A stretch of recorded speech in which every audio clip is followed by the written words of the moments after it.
retomar nossa aula de quintismo no Brasil, tá? Quintismo brasileiro. E eu quero apresentar para vocês a nossa segunda parte. E como adiantei para vocês, eu coloquei aqui nesse slide a literatura jesuítica ou catequética. Mas ela também pode ser conhecida como uma literatura de formação, formação pedagógica, certo? Formação pedagógica em relação a trazer o cristianismo católico para os índios, tá? Então essa literatura pedagógica também é conhecida dessa forma. Então literatura de informação é a parte histórica, a de formação é a jesuítica ou também catequética. E a gente não tem simplesmente o padre José de Anchieta como expoente desse período. A gente também tem esse rapazinho aí, o padre Manuel da Nóbrega. Ele que era um contemporâneo de Anchieta e ele, na verdade, praticamente instruiu mais Anchieta a fazer os seus textos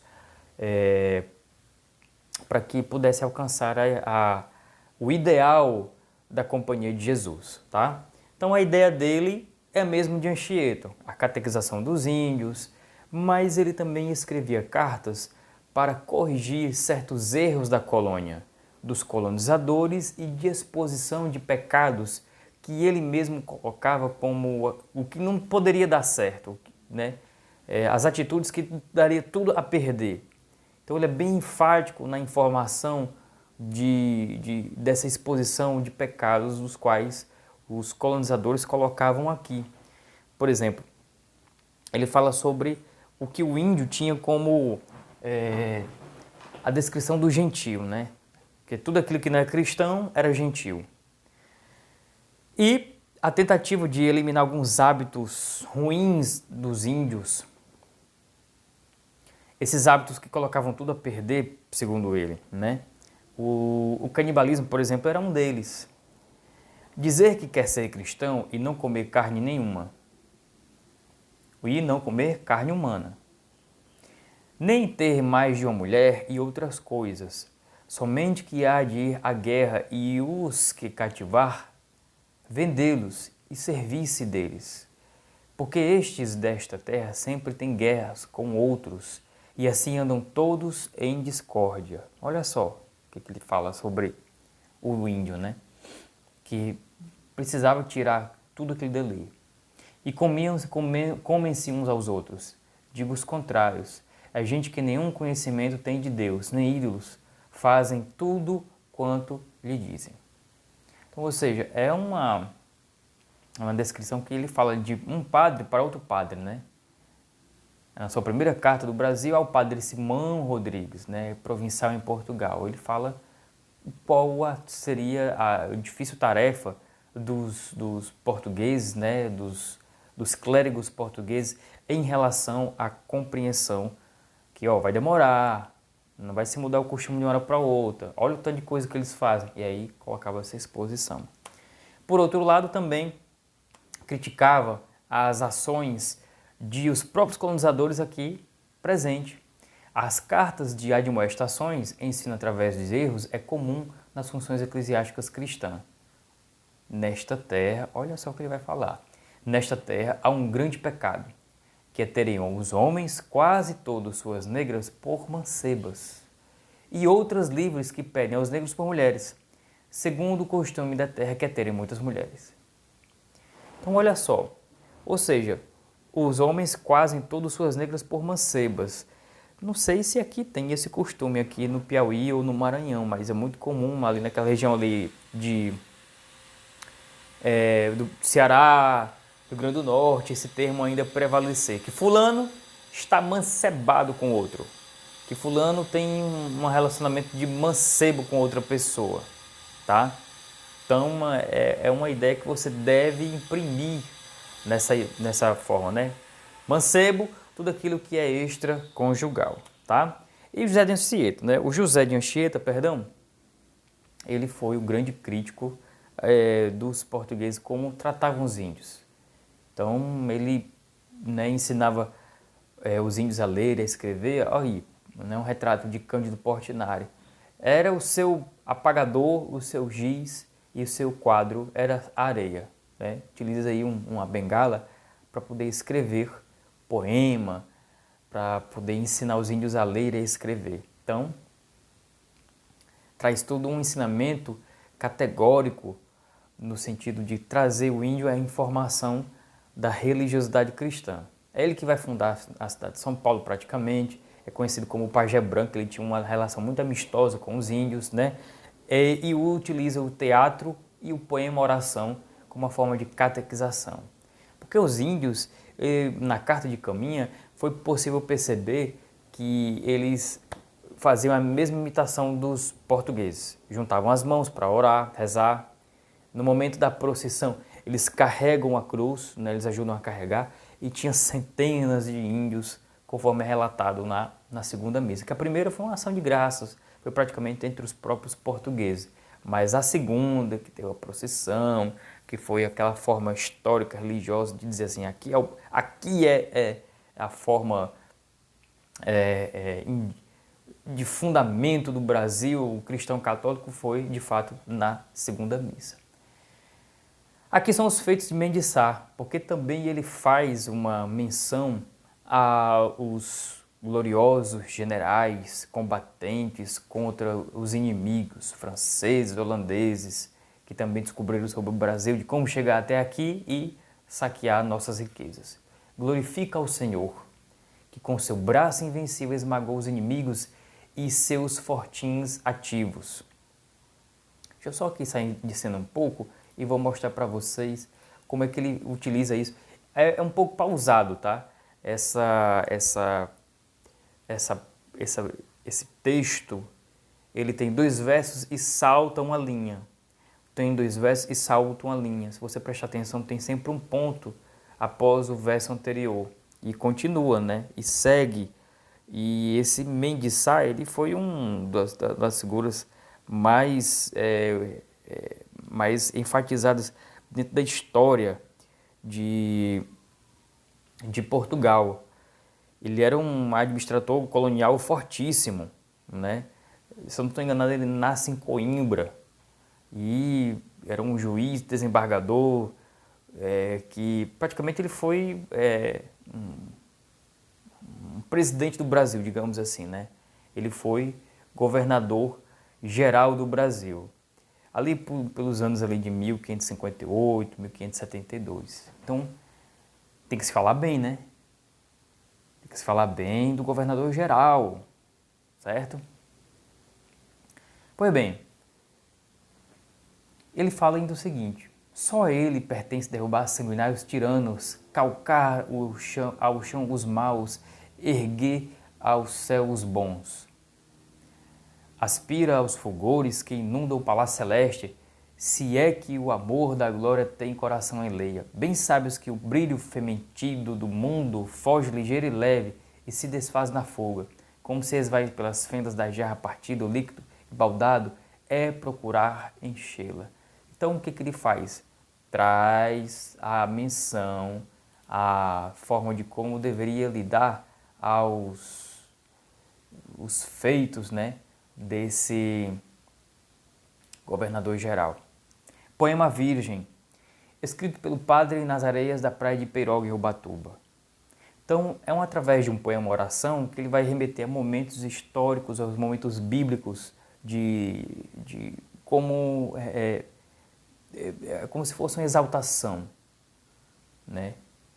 E através dessa sensibilidade sobre Maria, mãe de Jesus, ele quer trazer, olha, alguém morreu por você. E você não precisa nada disso, você não precisa mais comer gente, você não precisa mais adorar a natureza, não, você precisa adorar somente ao nosso Deus. Porque ele fez uma grande coisa por você, ele morreu por você. Então é uma espécie de, sabe, uma tentativa de convencimento. E sempre se fala que o processo de catequização ou da divulgação do cristianismo é que alguém, por sacrifício, morreu para que a gente alcançasse a vida eterna. Até hoje a forma de evangelização cristã é sempre a mesma, tá? Minha alma, por que te abandonas ao profundo sono? Por que no pesado sono tão fundo ressonas? Não te move a aflição dessa mãe toda em pranto, que a morte tão cruel do filho chora tanto? Então é um momento pós-crucificação. E cuja entranha sofre e se consome de dor ao ver, ali presente, as chagas que ele padece? Em qualquer parte que olha, vê Jesus apresentando aos teus olhos cheios de sangue. Ou seja, é um momento que ele está querendo dizer, está aqui, ó, Jesus Cristo crucificado, com aquela imagem do Senhor, né, que muitos católicos abordam. Então é uma tentativa de que, com padecimento, com paixão, para poder se converter ao cristianismo católico, tá bom? E o teatro de Padre José de Anchieta, inspirado nas ideias medievais vicentinas, mas ele buscava uma outra ideia, né? De trazer essa catequização dos índios e utilizava de vários artifícios para a catequização. Primeiro, uma expressão simples, para que a compreensão também fosse rápida, né? Então não tem textos imensos, poucos personagens e envolvendo muito crianças, que as crianças gostavam muito de fazer essa catequização. Os índios mais velhos não tiveram tanto apreço, mas as crianças, é por isso que se fala, né? Se você quer trazer alguém para a religiosidade, comece desde pequeno, que é aí onde traz aquela identidade lá do catecismo, primeiro comunhão, crisma, você enraiza isso dentro da igreja, né? O objetivo era também divertir e envolver, para que os indígenas, através de uma consciência, pudessem assimilar ao cristianismo, certo? E a simplicidade, que através que era manifestado não pela ideia da ingenuidade ou por falta de talento, mas sim da ideia ideológica, né? Que alguém, por amor, morreu para que ele pudesse viver um momento eterno, uma vida eterna, e pudesse compadecer daquilo. Então, o que tinha lá na peça de Caminha? Os próprios colonos, aqueles que faziam parte das embarcações, que traziam mercadorias e levavam mercadorias, comerciantes, os próprios índios, certo? E a ideia era o quê? Dentro de uma pedagogia cristã católica, a agregação de cantos é o coro, a dança, que é a forma corporal de se expressar, tá? E a utilização de roupas coloridas, que é para chamar a atenção, certo? Tudo isso relacionado à forma indígena para depois ser ganho para o cristianismo católico, tá? Então, sempre se é, apesar a forma de como é posto, se é igualmente ao teatro vicentino, então vai ter ideias maniqueístas, onde ele vai criar lá demônios como Nhangaçu, a Tatapitera, o Caugaçu, o Arongatu, os Nhanhangás, né? E tudo isso para que ele dissesse o seguinte: olha, esses demônios aí que vocês criam são anjos caídos, são demônios que vão tentar corromper vocês, né? E só existem os anjos que podem te guardar, aquela coisa toda. Então, sempre associando o mal contra o bem e o bem prevalecendo, tá? Aqui uma questão comentada para vocês, né? É um trecho, depois uma questão. A personagem Guaxará faz apologia dos maus costumes, que é a bebedeira, cauim. O cauim é uma bebida fermentada que eles tomavam e ficavam vendo aí alucinações e depois vomitavam. Mas o vômito para eles não era no sentido de ressaca, eles bebiam tanto e colocavam o vômito, né? Eles colocavam a comida para fora, acreditando que aquilo ali poderia fazer mal, aí jogava para fora, né? Então era como para eles era uma forma medicamentosa, ainda que tivesse uma ressaca imensa no outro dia. Mas mesmo assim fazia isso, né? Coisa muito boa é uma grande bebedeira. Ficar vomitando cauim. Isso é que deve ser bem amado. Isso realmente afirmamos que isso é o que deve ser festejado, né? Então a apologia aos maus costumes. E aí isso que deveria ser contra. Uma dança de meninos representativa de uma procissão ao santo, que foi o tema da peça, encerra a encenação do quinto ato, que é o ato do martírio de São Lourenço, que é considerado o padroeiro, o Marte dos índios, certo? E aí a fala do anjo, observe bem, como o texto ele é curto para compreensão. Vendo nosso Deus benigno, vossa grande devoção, que tendes e com razão a Lourenço, Marte digno de toda veneração. Determina por seus rogos e martírio singular, a todos sempre julgar, ajudar, para que escapeis dos fogos em que os maus se hão de queimar. Então utilizava o que? Do fogo, medo. Medo para não fazer mais aquilo. Vamos continuar. 2 fogos trazia na alma, com que as brasas resfriou e no fogo, em que se assou, com tão gloriosa palma dos tiranos triunfou. Um fogo foi o temor, preste atenção, do bravo fogo infernal e, como servo leal, por honrar o teu Senhor, fugiu da culpa mortal. Ou seja, honrar, manter a fidelidade. Outro foi o amor fervente. Olha o amor maiúsculo, coisa que Camões colocava também. O amor enfatizado como um sentimento maior de Jesus, que tanto amava que muito mais se abrasava com esse fervor ardente que com o fogo e que se assava. Ou seja, não é um fogo de queimar, é um fogo de trazer vida. É isso que é relatado dessa forma. E aí enfatiza, olha só, temor e amor com letra maiúscula, aqui no texto colocado. Aqui na 4ª estrofe e Jesus aqui presente, tá? Temor e amor significam respectivamente. Mas olha o que ele fala sobre a respeito da sequência, né? Segundo o anjo, São Lourenço venceu o fogo usado para queimá-lo com outros 2 fogos mais poderosos, que são temor a Deus e a religiosidade cristã católica e o amor. E que significam respectivamente o quê? Medo do demônio, adoração do cupido, vitória sobre o imperador e dedicação a Jesus, fuga dos pecados e devoção a Jesus. Temor, né? Fuga dos pecados. Então é aquela coisa, você sai do errado para a devoção a Jesus. Sucesso na guerra e realização amorosa. Ou letra E, submissão ao fogo infernal e a superação dos pedaços de carne. Pessoal, fica claro, né? Letra C, fuga dos pecados. É o temor e amor de devoção a Jesus. Beleza? Texto 1. Isso é uma questão do Enem. Observe só, essa questão do Enem bem enfatizada nessa ideia, nessa perspectiva de exaltar, falar muito bem, né? A descrição do Peruvar de Caminha. Andaram na praia. Quando saímos, 8 ou 10 deles, e daí a pouco começaram a vir mais. E parece-me que viriam este dia à praia 400 ou 450. Como eu falei, centenas de pessoas, de índios, participaram para ver aquele momento ali, né? Alguns deles traziam arcos e flechas, que todos trocaram por carapuças ou por qualquer coisa que eles davam.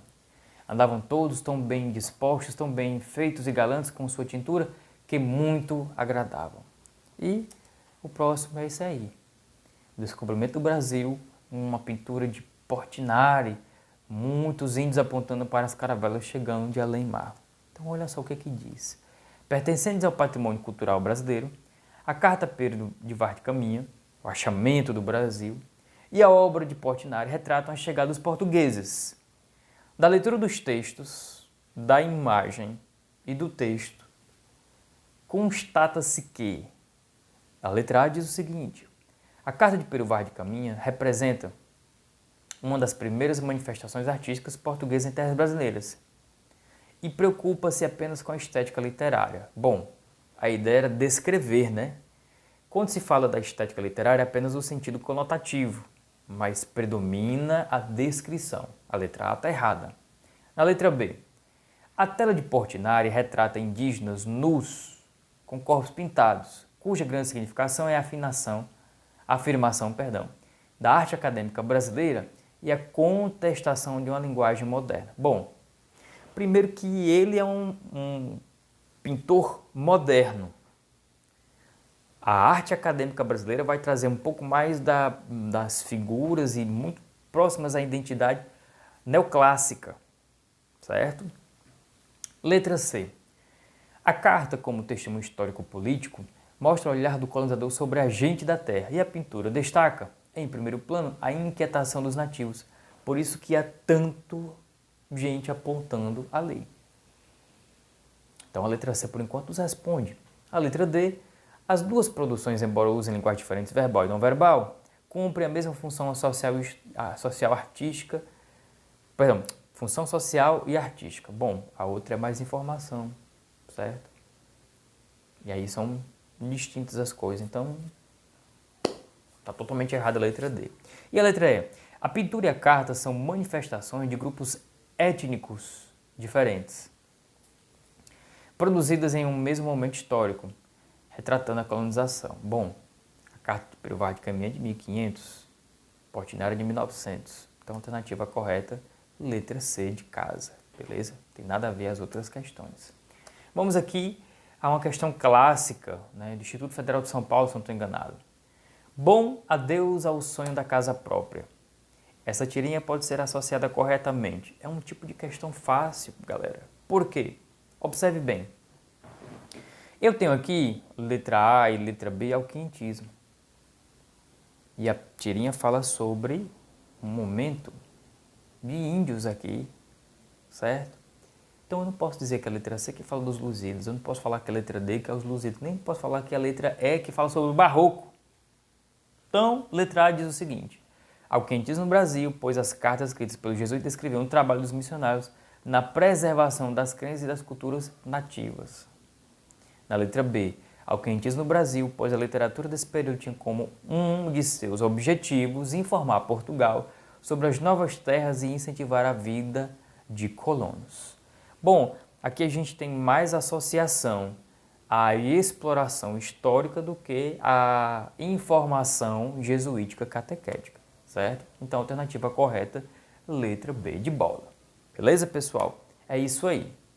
Bom, é o seguinte, as questões que tem no material de vocês são basicamente a respeito da informação e da descrição. Da informação quinhentista, descrição geográfica, histórica, né, imposição política, religiosa e de ideologia. E a parte que compete a formação é catequética jesuítica. Então dá para vocês resolverem sim, sem problemas. E aí fica essa dica para vocês. Posteriormente eu passo o gabarito comentado, tá bom? Pessoal, boa prova, bom simulado, certo? Nosso próximo momento vai ser a respeito do Barroco, tá? Um Barroco, um pouco de Portugal, um pouco de Brasil, Gregório de Matos, Padre Antônio Vieira, um momento da União Ibérica e um monte de figuras de linguagem. Tá certo, pessoal? Um forte abraço, até a próxima aula.